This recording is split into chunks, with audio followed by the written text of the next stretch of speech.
കോതമംഗലം മുനിസിപ്പാലിറ്റിയിൽ BJP. Account തുറന്നേക്കുമെന്ന് report. BJP. നേതൃത്വത്തിനൊപ്പം സ്പെഷ്യൽ ബ്രാഞ്ച് പോലീസും ഇക്കാര്യം സൂചിപ്പിക്കുന്നുണ്ട്.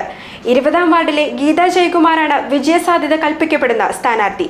നിയോജക മണ്ഡലത്തിലെ ഗ്രാമപഞ്ചായത്തുകളിലും വൻ മുന്നേറ്റം ഉണ്ടാക്കുമെന്നാണ് ബി.ജെ.പി.യുടെ അവകാശവാദം.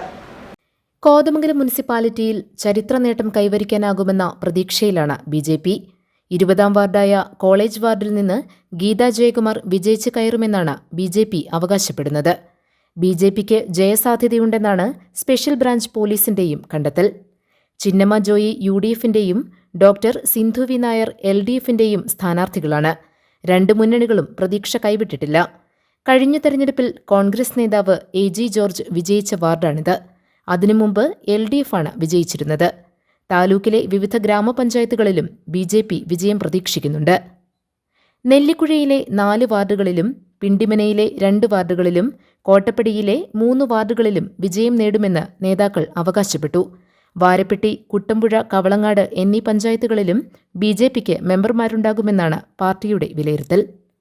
GTV news, Kothamangalam.